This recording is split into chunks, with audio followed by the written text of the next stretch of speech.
Bismillahirrahmanirrahim. Assalamualaikum warahmatullahi wabarakatuh. Waalaikumsalam warahmatullahi wabarakatuh.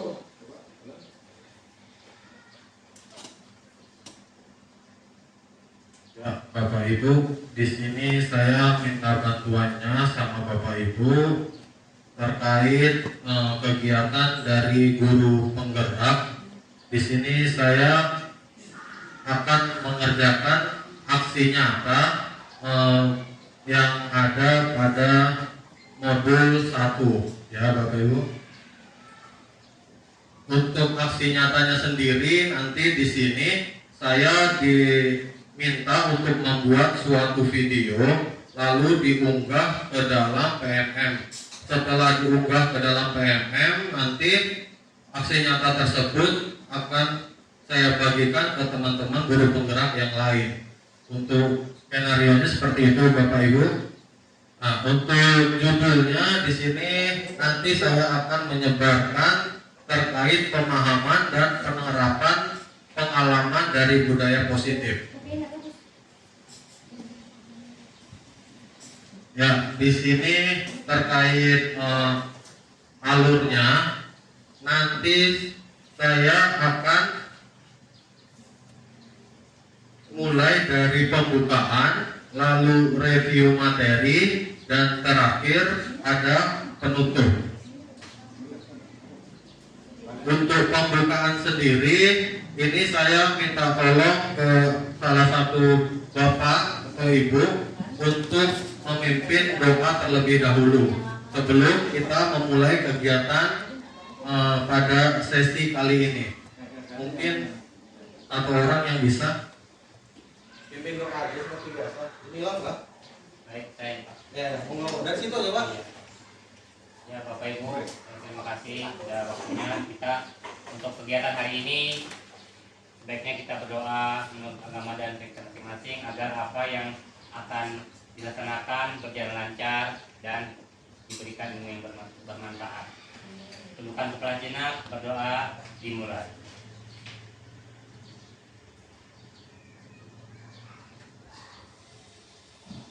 Berdoa selesai.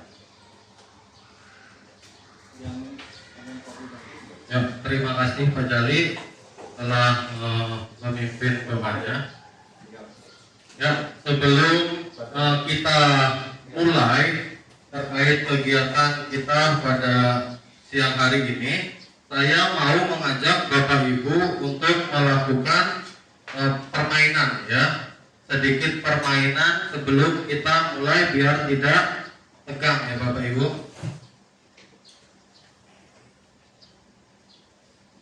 Ya, permainan di sini ini nanti Bapak Ibu diminta untuk mengikuti apa yang didengarkan.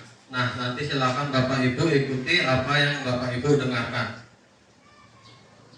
Untuk yang langkah-langkahnya, nanti kata kuncinya dari kegiatan kita ini adalah ikuti apa yang saya katakan. Ya. Lalu untuk kegiatannya setelah memahami aturan main, nah di sini silakan coba Bapak Ibu ikuti apa yang saya katakan ya. Pertama, coba Bapak Ibu ikuti kata angsa. Angsa. Bebek. Bebek. Angsa. Angsa. Bebek. Bebek. Bebek. Bebek. Angsa. Angsa. Bebek. Bebek. Angsa. Angsa. Ada berapa angsanya? Dua. Angsanya ada satu. Ada berapa angsanya? Ada berapa angsa? Nah, ulangi. Kata kuncinya di sini adalah ikuti apa yang saya katakan. Ya, oke? Oke. Bebek. Bebek. Angsa. Angsa. Angsa. Angsa. Bebek. Bebek. Angsa. Angsa. Ada berapa angsanya? Ada berapa angsanya? Ya, terima kasih Bapak Ibu. Iya. Ada berapa ya? Ada berapa angsanya? Ternyata Bapak Ibu fokus semua ya di sini. Terima kasih. Ya, kita masuk ke dalam materi. Oke, sebelum kita mulai di sini ada kesepakatan sebelum kita mulai kegiatan ini. Untuk yang pertama berpartisipasi penuh, lalu kedua mengikuti sesi kelas, yang ketiga seluruh peserta memiliki kesempatan untuk saling berpendapat, terakhir berpikir terbuka dan saling menghormati pendapat. Setuju Bapak Ibu? Setuju. Terima kasih Bapak Ibu. Untuk tujuan pembelajaran di sini pertama kita berharap untuk dapat meningkatkan dari pemahaman murid tentang nilai-nilai budaya positif dan bagaimana menerapkan dalam kehidupan sehari-hari. Jadi kita di sini untuk tujuan pertamanya kita akan mencari pemahaman terkait murid untuk meningkatkan nilai dari budaya positif mereka, ya. Lalu yang kedua, menumbuhkan rasa hormat dan penghargaan terhadap keragaman budaya, dan terakhir mengembangkan karakter murid yang positif dan berakhlak mulia. Ya, ini tujuan pembelajaran ini pun untuk kita sebelum-sebelumnya sudah pernah kita bahas juga, apalagi yang berhubungan tentang yang berakhlak atau yang apa, itu semua masuk ke dalam P5. Adapun kegiatan-kegiatan P5 tersebut kita juga sudah pernah melakukan seminar ataupun kegiatan lokal yang sebelum-sebelumnya yang sudah pernah dibagikan oleh Bapak Kepala Sekolah ataupun teman kita yang lain, ya, salah satunya Pak Jali. Oke, masuk yang pertama, yaitu terkait konsep inti dari budaya positif.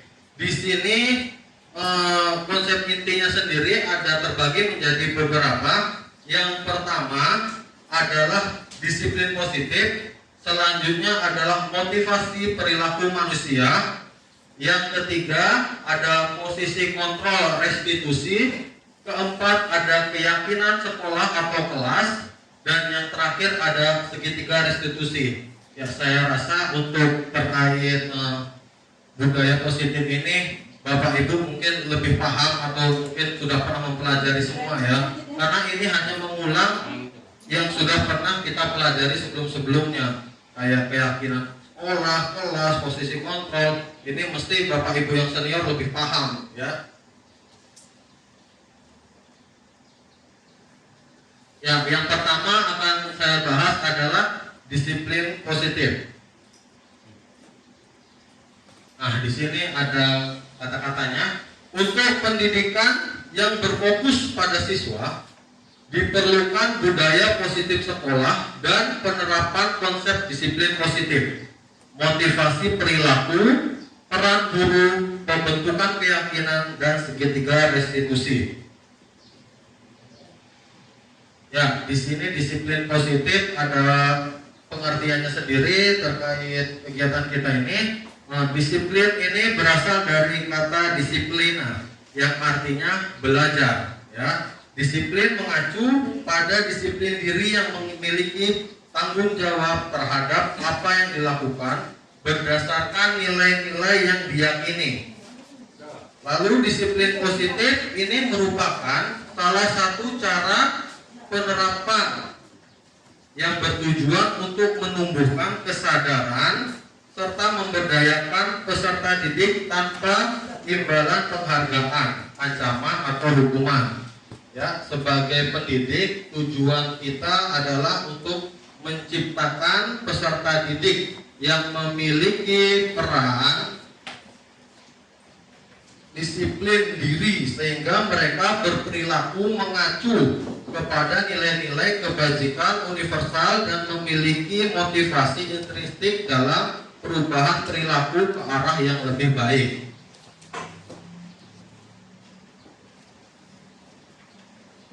Kita juga memerlukan kerjasama yang baik, terutama dalam komunikasi, kolaborasi, dan toleransi. Dengan terwujudnya budaya positif, maka tercipta pula murid yang merdeka, guru yang saling mendukung, dan lingkungan yang nyaman.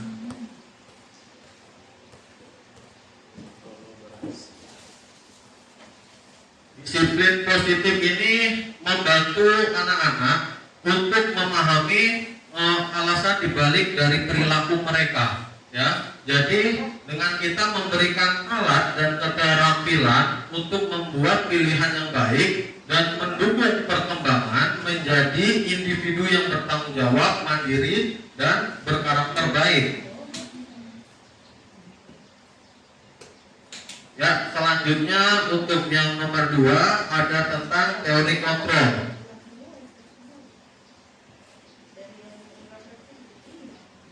Di sini ada gambaran tentang teori kontrol. Ini miskonsepsi tentang teori kontrol. Ya, ini kalau miskonsepsi ini berarti yang berarah ke tidak benar ya Bapak Ibu. Nah, di sini gambarannya untuk pertama ada ilusi guru yang mengontrol seorang murid. Nah, di sini guru tersebut dia mengarahkan murid itu harusnya seperti itu, tidak boleh seperti itu. Nah, itu salah ya Bapak Ibu. Nah, lalu ada juga ilusi bahwa semua penguatan positif efektif dan bermakna, ya. Lalu selanjutnya ada ilusi bahwa kritik dan membuat rasa bersalah mampu menguatkan karakter. Jadi contoh kita mengkritik anak itu terlalu berlebihan, itu menurut kita sekalinya itu malah yang salah ya Bapak Ibu. Malah kita menganggap itu membenarkan, kita dengan cara mengkritik tersebut malah mungkin menurut kita membuat rasa bersalah itu dapat membuat karakter. Aslinya salah Bapak Ibu. Nah, ini adalah salah satu contoh-contoh tentang miskonsepsi tentang teori kontrol. Lalu ada yang terakhir, ilusi bahwa orang dewasa berhak memaksa. Ya, dari sini ternyata kalau sebagai orang dewasa kita tetap harus memberikan suatu pilihan kepada siswa. Tidak berhak juga kita untuk memaksa mereka. Teori kontrol yang dilakukan oleh guru kepada siswa itu merujuk pada berbagai strategi dan teknik yang digunakan oleh guru untuk mengelola perilaku siswa di dalam kelas. Tujuannya untuk menciptakan lingkungan belajar yang kondusif di mana proses pembelajaran dapat berlangsung dengan efektif dan efisien. Nah, jadi di sini untuk poin utamanya itu terkait teori kontrol ini harusnya kita itu merujuk kepada berbagai strategi ya. Strategi kita tidak hanya monoton di satu sesi atau satu poin. Kita harus ada berbagai macam poin untuk kita dapat mencapai tujuan tersebut. Nah, jadi di sini pun harus dijelaskan tujuannya menciptakan lingkungan belajar yang kondusif. Nah, jadi memang tujuan utamanya dari teori kontrol agar pembelajaran kita dapat terlaksana dengan kondusif, ya Bapak Ibu. Nah, di sini terkait teori kontrol ada ini stimulus respon lawan teori kontrol, pandangan tentang dunia. Nah, di sini ada contoh-contohnya yang memang menurut kita benar, ternyata teori kontrol itu harusnya seperti ini ya. Di sini yang pertama contohnya ada realitas kebutuhan kita sama. Nah, ternyata kalau teori kontrol tentang dunia ini realitas kebutuhan kita ini berbeda. Nah, ternyata ada perbedaan Bapak Ibu. Kita menganggapnya kebutuhannya sama, ternyata ada perbedaan kalau menurut pandangan tentang dunia ini. Lalu ada melihat semua orang melihat hal yang sama. Nah, ternyata ini miskonsepsi juga. Nah, berdasarkan tabel ini setiap orang memiliki gambaran yang berbeda. Jadi jangan kita anggap kalau setiap siswa itu memiliki pandangannya itu yang sama. Ternyata setiap individu yang ada dalam kelas itu memiliki gambaran yang berbeda-beda tentang apa yang akan kita ajarkan. Ya. Lalu mencoba mengubah orang agar berpandangan sama dengan kita. Nah, di sini pun ini salah hitungannya ya. Yang teori kontrol yang menurut dunia tentang dunia ini, kita berusaha memahami pandangan orang lain terhadap dunia. Jadi kita yang berusaha memahami, bukan kita untuk mencoba mengubah agar orang berpandangan sama dengan kita, tapi kita harus berusaha memahami pandangan orang lain tersebut.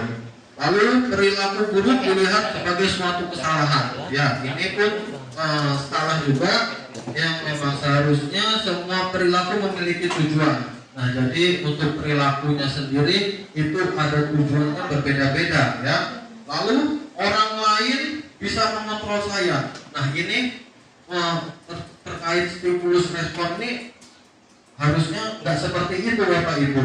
Yang benar adalah hanya Anda yang bisa mengontrol diri Anda. Ya, jadi jangan berpandangan kita sebagai seorang guru bisa mengontrol setiap siswa yang ada dalam kelas. Ternyata siswa-siswa tersebut memiliki posisi kontrolnya masing-masing. Ya, setiap individu dari A sampai Z mereka memiliki kontrolannya masing-masing. Lalu pemaksaan pada saat bujukan gagal. Nah, ini pun salah. Yang benar adalah kolaborasi dan konsensus menciptakan pilihan-pilihan baru. Jadi kita tidak beranggapan dengan kita melakukan pemaksaan, kita pada saat membujuk itu menjadi berakhir gagal ya. Terakhir ada model berpikir menang atau kalah. Nah, ini harusnya untuk pada saat posisi kita di kelas, kita harus memiliki model berpikir menang ke menang ya, bukan berpikiran tentang menang atau kalah. Jadi untuk di dalam kelas kita harusnya lebih ke arah yang lebih positif. Biarpun anak tersebut kurang, jadi kita harus memberi aplaus ke mereka agar mereka menjadi lebih bersemangat lagi. Ya, lanjut, ini ada motivasi perilaku manusia.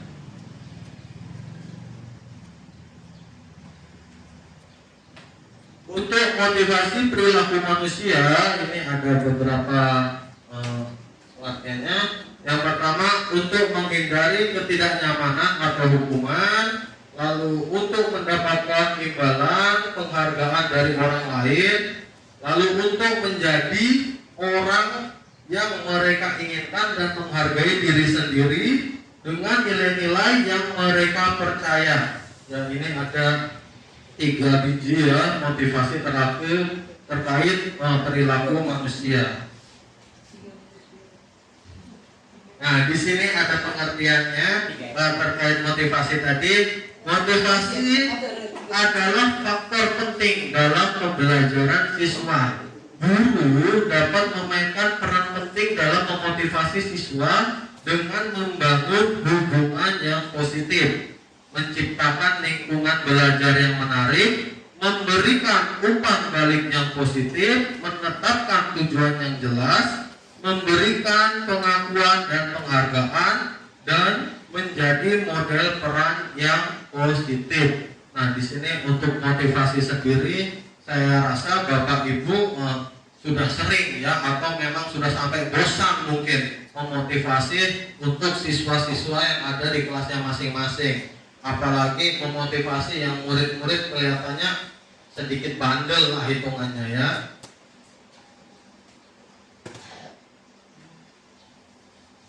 Terkait hukuman dan penghargaan, di sini ada saya mengambil ada Alfred Kohn. Ini ada pendapat dari ahli ya Bapak Ibu.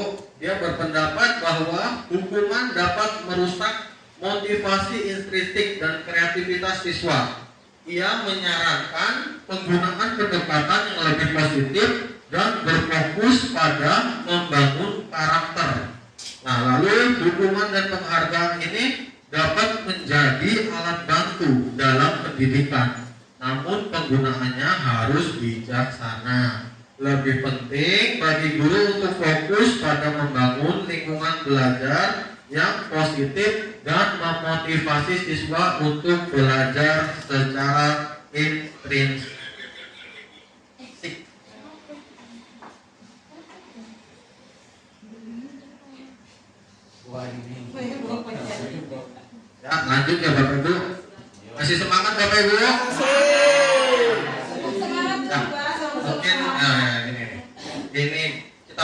lugem. Ya, biar semangat ini Bapak Ibu. Ya, di sini saya akan melakukan permainan nama judulnya tepuk grafik. Nah, di sini nanti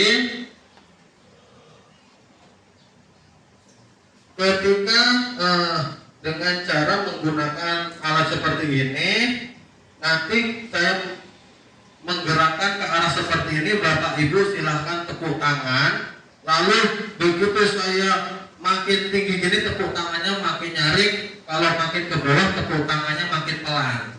Bisa Bapak Ibu? Ya, kita coba ya Bapak Ibu. Siap, 1, 2, 3. Ya. Lagi Bapak Ibu, sekali lagi Bapak Ibu. Ya. Naik Bapak Ibu. Turun. Ya, terima kasih Bapak Ibu. Sudah semangat lagi saya rasain ya Bapak Ibu. Namanya teriak aja kalau Oke, masuk ke selanjutnya ya. itu kan. Ya, ya, ini masuk ke materi selanjutnya terkait posisi kontrol guru, ya. Nah, di sini ini mesti sudah umum ini posisi kontrol guru. Nah, di sini ada 5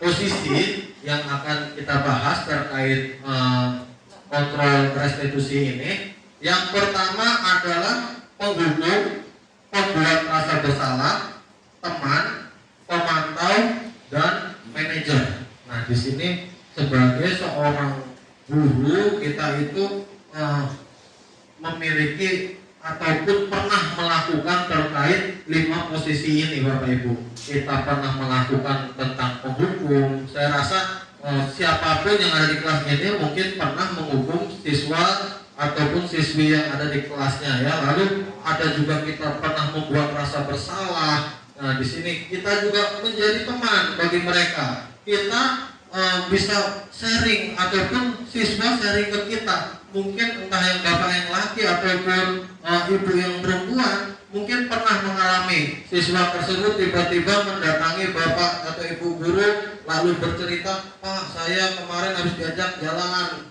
melihat tepian Tanjung. Nah, mungkin seperti itu. Lalu ada juga pemantau. Nah, di sini kita sebagai guru pada saat kita di dalam kelas kita bertugas menjadi seorang pemantau. Kita melihat bagaimana sih perkembangan dari siswa-siswi yang ada di dalam kelas kita. Kita melihat apalagi posisi anak yang masih kurang. Contohnya dalam menulisnya kita akan sering malah mendatangi dia. Kita malah sering memberi dorongan kepada siswa tersebut atau siswi tersebut. Lalu untuk yang siswa pintar tetap juga kita memberikan dorongan agar dia lebih termotivasi lagi. Nah, lalu kita di sini menjadi seorang manajer. Nah, di sini kita menjadi seorang manajer yang mengatur pembelajaran yang ada dalam kelas, mengatur tingkah polanya nanti anak-anak siswa seperti apa, kita mengatur kegiatannya nanti seperti apa. Nah, di situ adalah salah satu kontrol kita ya sebagai seorang guru. Nah, di sini ada contohnya juga yang sudah saya ambil di internet. Ya, ada contoh penerapan 5 posisi kontrol. Ini kasusnya siswa tidak memakai atribut lengkap saat upacara bendera. Ya, ini ada beberapa juga ya di tempat kita mungkin setiap Senin yang seperti ini. Yang pertama penghukum. Nah, patuhi aturan sekolah lalu berdiri di depan barisan. Nah, mungkin kalau yang sebagai penghukum untuk menghukum seperti ini kita belum ya, tapi kalau kita memisahkan mungkin ada beberapa ya. Nah, terus lalu ada pemantau. Kamu sudah melanggar apa peraturan dan konsekuensinya. Nah, ini contoh-contoh pertanyaan kita pada saat menghadapi siswa tersebut. Nah, lalu ada sebagai teman kita juga mengajak siswa tersebut, ayolah yang tertib, buat Pak Guru bangga, kali ini tidak apa-apa kamu salah. Nah, di sini sebagai teman kita memberi motivasi kepada mereka, kita memberikan dorongan kepada mereka agar mereka lebih lagi tidak seperti itu bisa merubah sikapnya dia, ya, lalu membuat rasa bersalah. Nah, berapa kali ibu atau pak guru harus memberitahu kamu, pak guru kecewa sama kamu. Nah, di sini adalah dia memberikan kata-kata yang membuat siswa tersebut menjadi bersalah, ya. Ada dia dalam hatinya, oh ternyata saya salah melakukan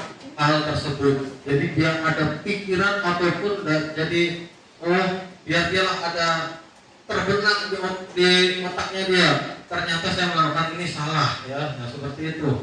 Lalu contoh dari manajer, apakah kamu tahu kesalahanmu? Kira-kira bagaimana kamu akan memperbaiki kesalahan ini? Nah, di sini sebagai manajer kita mendorong siswa tersebut agar bisa paham apa sih kesalahannya dia, bagaimana sih caranya agar dia tidak melakukan hal yang sama seperti itu.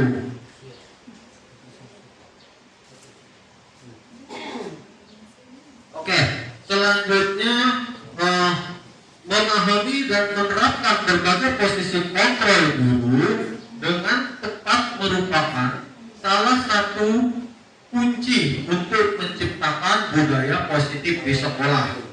Guru yang efektif adalah manajer yang mampu membangun hubungan positif dengan siswa, menciptakan lingkungan belajar yang kondusif dan mendorong mereka untuk belajar secara mandiri dan bertanggung jawab. Ya, lanjut selanjutnya terkait kegiatan kita, materinya adalah tentang keyakinan kelas. Nah, di sini kalau keyakinan kelas ini umum, ya, istilahnya itu orang umum, ya. Apalagi Bapak Ibu, saya yakin untuk guru-guru kelas semuanya sudah menerapkan atau sudah melakukan terkait keyakinan kelas ini. Mengapa keyakinan kelas? Mengapa tidak peraturan kelas saja? Nah, di sini lalu kenapa ada aturan mengenai penggunaan helm saat berkendara dengan sepeda motor? Kenapa ada aturan tentang penggunaan masker dan mencuci tangan secara rutin? Nah, di sini ada contohnya keyakinan kelas. Kenapa tidak peraturan? Kenapa ada aturan mengenai penggunaan helm saat berkendara dengan sepeda motor? Ini kita kalau bikin peraturan wajib pakai helm gitu. Aslinya itu kurang, ya Bapak Ibu. Itu harusnya kita yakin, oh ternyata pakai helm itu tujuannya biar saat jatuh gak pecah kepalanya. Nah, seperti itu, ya. Nah, jadi penggunaan helm yang dimaksud di sini kita harusnya yakin ataupun kita sadar, oh harusnya memang pakai helm itu untuk melindungi diri kita sendiri. Nah, larinya ke arah seperti itu, ya Bapak Ibu, bukan suatu peraturan yang mewajibkan, oh helm itu wajib dipakai, takut kena polisi, bukan seperti itu. Kita harus yakin bahwa dengan menggunakan helm untuk melindungi kepala kita agar aman pada saat berkendara. Di sini ada langkah-langkah terkait bagaimana pembentukan keyakinan kelas. Yang pertama ada lebih abstrak daripada peraturan, lalu berupa pernyataan universal dan dibuat dalam bentuk positif. Lalu selanjutnya ada sedikit saja biar mudah diingat, dapat diterapkan di kelas. Semua warga kelas hendaknya ikut berkontribusi dalam pembuatan keyakinan kelas, lalu bersedia meninjau kembali keyakinan kelas dari waktu ke waktu. Nah, jadi di sini untuk step-stepnya mungkin sudah jelas juga. Tidak mungkin kita membuat suatu keyakinan kelas yang tidak bisa diterapkan di kelas. Contohnya mungkin kita membuat suatu keyakinan kelas yang mewajibkan anak-anaknya untuk terbang, kan tidak mungkin. Nah, jadi kita membuat suatu keyakinan kelas itu yang memang dapat diterapkan dalam kelas tersebut. Lalu kita bisa meninjau keyakinan dari waktu ke waktu. Jadi misal, oh ternyata keyakinan kelas ini terkait memanjat pohon, masih kurang baik. Nah, jadi kita ganti keyakinan kelas yang lebih baik lagi. Anak-anak harus datang sekolah jam 7 lewat 15 pas. Tidak boleh lebih dan tidak boleh kurang. Nah, dengan kita melakukan peninjauan ulang, oh ternyata ada yang anaknya rumahnya masih jauh, mesti datangnya terlambat lewat dari ataupun terlewat dari 10 sampai 15 menit. Kita bisa mengasih konsekuensinya tersebut. Keyakinan kelas menjadi bantuan yang berharga bagi guru untuk membangun budaya positif di kelas dan menciptakan lingkungan belajar yang kondusif bagi perkembangan karakter dan pencapaian akademik siswa. Dengan menerapkan keyakinan kelas secara konsisten dan kolaboratif, guru dan siswa dapat bersama-sama mewujudkan kelas yang ideal untuk belajar dan berkembang. Ya, di sini sudah mendekati yang terakhir ya Bapak Ibu terkait segitiga restitusi. Nah, ini juga tidak baru ya, ini hitungannya bukan materi baru. Saya yakin Bapak Ibu semua sudah paham ya terkait segitiga restitusi ini.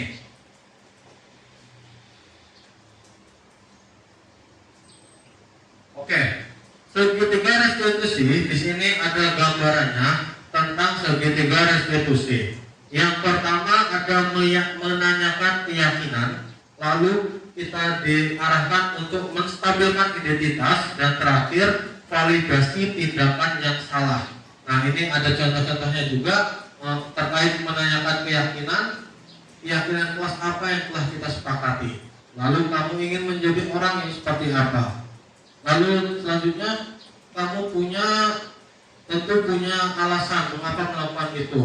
Adakah cara yang lebih efektif untuk mendapatkan apa yang kamu butuhkan? Nah, di sini adalah polanya yang terkait segitiga restitusi. Kita diharapkan bisa pada saat ada misalnya anak murid yang memang harus kita berikan suatu arahan, kita bisa menggunakan pola dari segitiga restitusi ini agar si anak tersebut lebih termotivasi, dia menjadi mengerti ya apa yang salah dan bagaimana cara dia untuk memperbaikinya.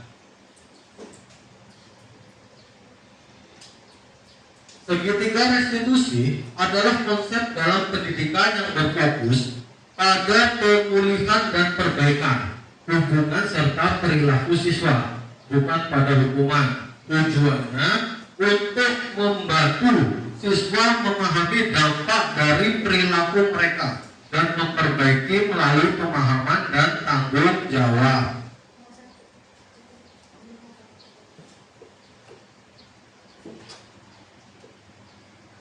Nah, di sini ada contoh yang sudah saya buat, Bapak Ibu mungkin bisa melihat di sini.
Oh, harus polanya.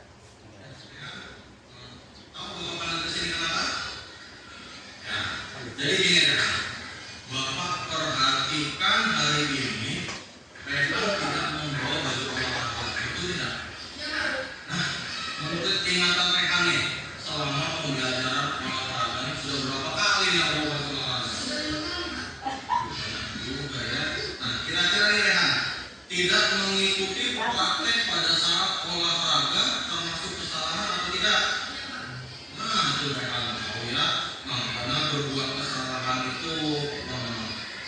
manusiawi ya menurut Pak Guru. Jadi semua orang pasti pernah berbuat kesalahan. Yang penting kita bisa belajar dari kesalahan tersebut. Nah, jadi dan kita itu dapat berusaha untuk dapat memperbaikinya. Setuju? Nah, ya. Rehan sekarang Pak Guru mau kita sama-sama mencari solusinya. Nah, kira-kira Rehan mau nggak cari solusi sama Pak Guru? Nah, ini Rehan. Nah, kan ini kan Rehan kan sering lupa membawa baju olahraga. Kira-kira pasti punya alasan. Bisa kasih tahu Pak Guru alasannya gara-gara apa ya?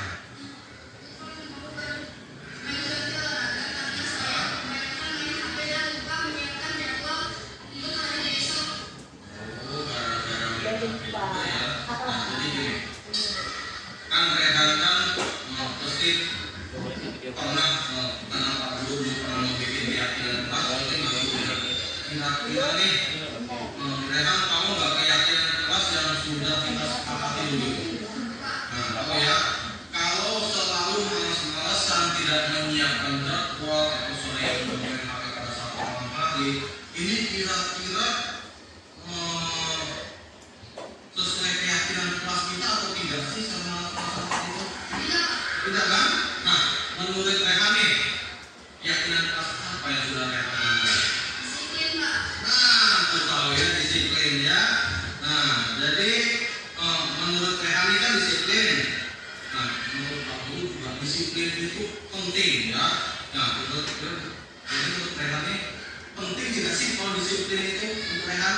Penting, Pak.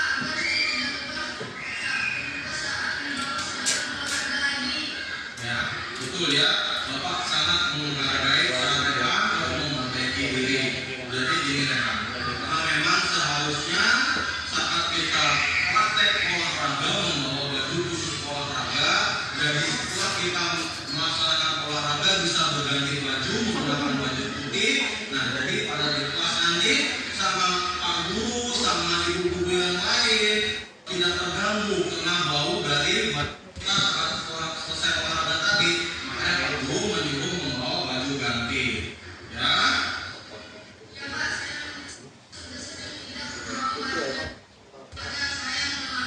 Nah, ya Rehan, sikap yang sangat baik yang kamu lakukan dengan cara minta maaf. Menurut kamu apa yang kamu lakukan agar tidak lupa lagi?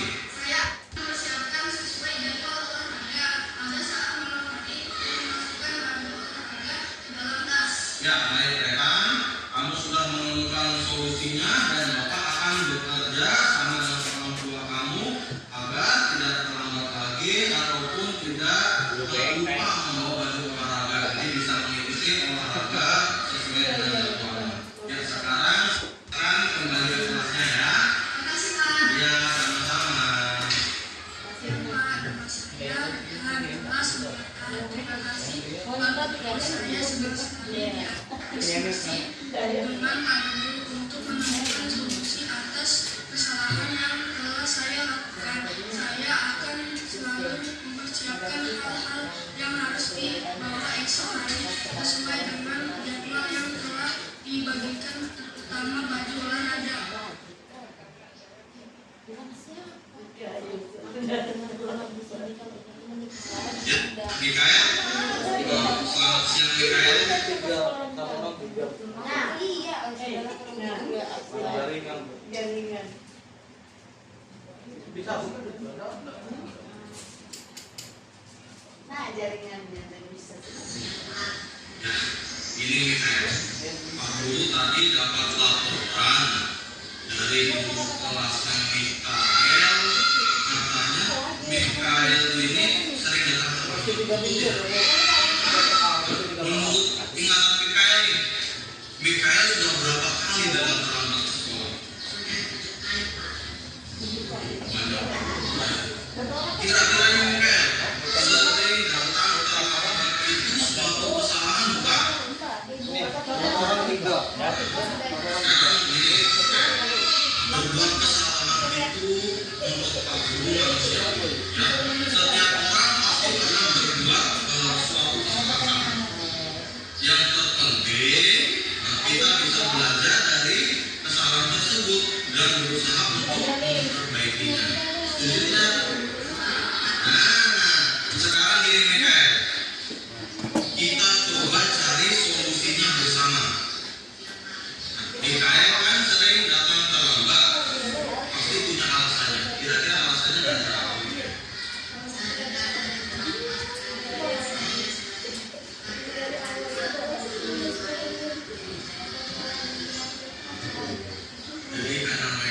Oke ya. Nah, jadi gini, kira-kira nih Mikael masih ingat keyakinan kelas yang pernah kita sepakati tidak? Sekarang ini, kira-kira Mikael kalau datang terlambat tersebut, menurut Mikael sesuai keyakinan kelas kita atau tidak? Nah, menurut Mikael keyakinan kelas apa yang sudah Mikael langgar tersebut? Tidak. Nah, jadi menurut Mikael ini kan disiplin nih, datang terlambat jadinya melanggar disiplin. Jadi kira-kira Mikael ini disiplin itu penting atau tidak sih Mikael?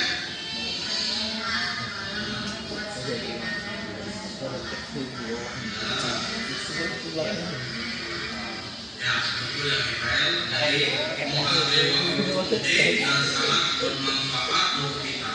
Nah, jadi seperti kita dapat menghargai orang-orang yang ada di sekitar, kerjaan menjadi tidak menuntut dan kita juga dapat melatih rasa kepedulian.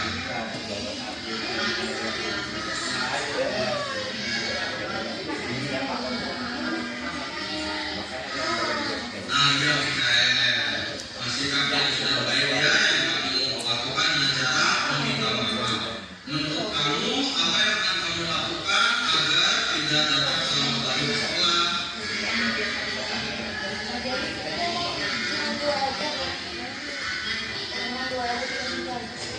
Ya, baik Mikael, kamu sudah menemukan solusi dan akan bekerjasama dengan orang tuamu agar tidak datang terlambat lagi di sekolah. Nah, sekarang silakan kembali ke kelasnya ya.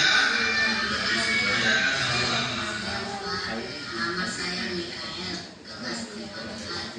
Terima kasih Pak Guru. Saya senang sekali diajak dengan Pak Guru. Saya tidak akan berkata mengaji.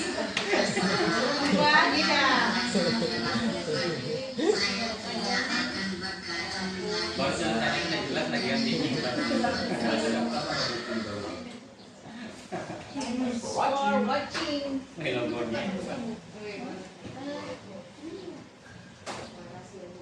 Baru di depan mata. Banyak udah selesai. Iya. Coba coba aku dipakai. Oke ya. Semua kan. Ya, Bapak Ibu, terima kasih. Nah, itu salah satu contoh dari segitiga restitusi yang sudah saya coba dengan murid kelas 4 ya. Lalu di sini terkait materi kita selanjutnya, di sini saya mau minta ke Bapak Ibu untuk menuliskan di 3 lembar post-it tersebut dari 3 pertanyaan ini. Silakan Bapak Ibu kasih nomor 1 untuk yang paling atas, 2 yang di bawahnya, dan terakhir 3 di bawahnya ya. Di situ ada 3 lembar. Silakan dituliskan, lalu nanti setelah diisi silakan ditempelkan ke sebelah sini sesuai nomornya yang ada. Silakan Bapak Ibu, saya kasih waktu 5 menit. Ya 10 menit lah. Sama kok kamu minta Mikael. Bayu, masuk pressure test kita. Ya dia ada master 75 menit. Aku setelah mengikuti pembelajaran ini, apa yang Bapak Ibu dapatkan? Enggak dengar saya.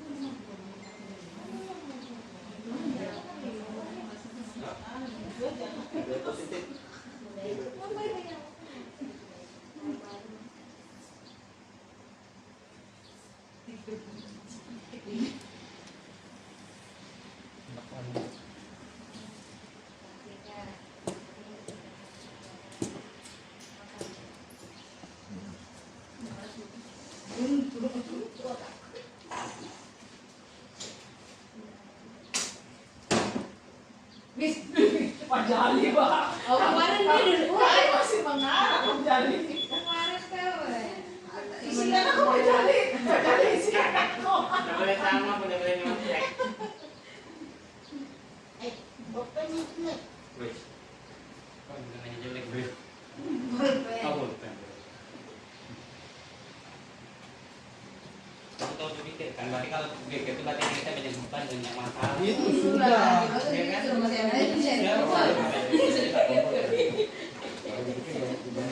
Iya, kalau berarti banyak itu untuk jawabanku. Apa? Untuk jawabanku Pak. Apa?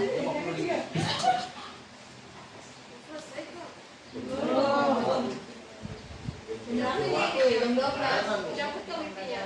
Apa? Menurut Ibu.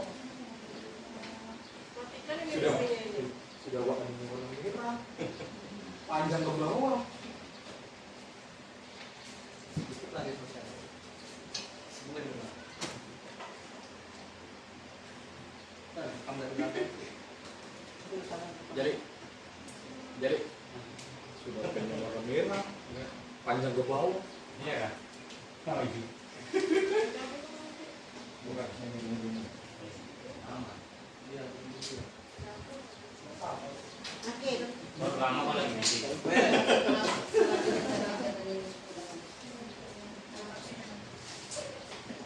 Gimana yang nempel?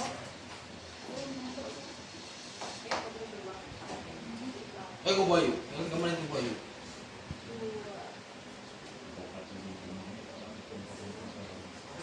Ada sih. Lihat lagi, lihat. Udah nih. Udah pasti.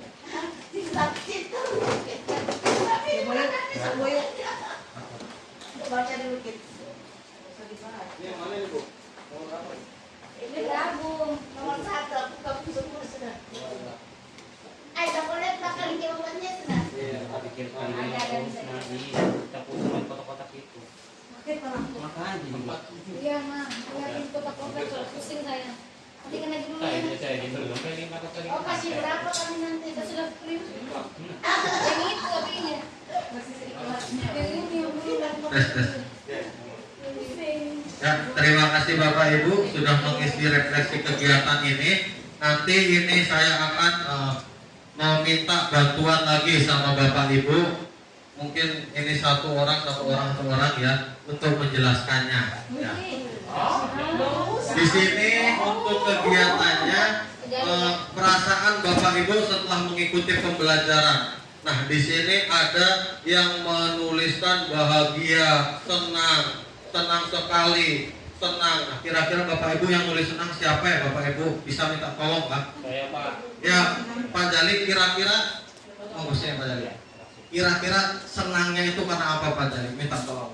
Iya, terima kasih. Saya akan bantu menjawab pertanyaan nomor 1. Perasaan Bapak Ibu setelah mengikuti pembelajaran. Kebetulan saya tadi orang pertama yang mengumpulkan. Saya sangat senang karena bisa mendahului kalian. Nah, saya senang dan juga saya bahagia kita bisa berkumpul lagi di ruangan ini dengan materi ilmu yang kita dapat yang baru yang mungkin kita tidak bisa dapat di lain, kita bisa dapat di sekolah. Mungkin dari saya seperti itu Pak. Terima kasih. Terima kasih Pak Jali. Tepuk tangannya dulu. Ya, tepuk tangannya dulu Pak Jali. Terima kasih Pak Jali untuk jawaban yang luar biasa ya jawaban dari Pak Jali. Ya. Oke, yang selanjutnya. Jam. Sedikit lagi, Bu. Udah apa? Ya, sedikit lagi ya Bu, sedikit aja, pelan aja nih. Ya. Hal baru yang Bapak Ibu dapatkan. Mungkin minta tolong dari Bu Nilam menuliskan apa hal barunya. Sini Bu Nilam yang dekat. Bu nuliskan apa tadi? Monggo Bu Nilam. Terima kasih untuk waktunya. Dengan saya di mana ini? Satu ya. Ya. Hal nomor 2 ya. Hal baru apa yang Bapak Ibu dapatkan? Kalau saya sih yang saya dapatkan itu adalah alhamdulillah kita dapat hal baru ya atau ilmu yang baru dari materi budaya positif ini. kedepannya ya Pak ya, bisa berpengaruh ke guru-guru yang lain juga. Terima kasih. Ya, betul. Dan terakhir, tindak lanjut dari kegiatan pembelajaran, mungkin di sini bisa minta tolong sama salah satu ibu, Bu Fatimah, tolong Bu, bacakan aja Bu.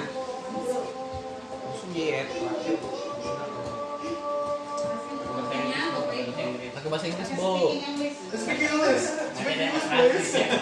Tindak lanjut dari kegiatan pembelajaran, alhamdulillah bermanfaat sekali buat saya, terutama Pak Latif. Terima kasih untuk materinya pada hari ini karena insya Allah mungkin nanti bisa diterapkan dalam kegiatan pembelajaran saya. Betul. Diamalkan. Biar menjadi ilmu jariah. Ya, terima kasih Bapak Ibu untuk terkait refleksinya. Dan ya, terakhir ini mungkin sebelum saya tutup minta tolong sama Pak Jali, karena Pak Jali yang buka, untuk menutup dengan doa ya sebelum kita mengakhiri kegiatan pada siang hari ini. Silakan Pak Jali, dari situ aja untuk menutup doanya Pak Jali. Terima kasih. Baik, terima kasih Bapak Ibu. Alhamdulillah kegiatan pada hari ini kita telah selesai. Nah, maka dari itu kita akan tutup dengan doa. Kita berdoa menurut agama dan kita masing-masing. Semoga apa yang sudah kita dapat, kita terima, bisa diamalkan dan diaplikasikan di sekolah. Berdoa dimulai.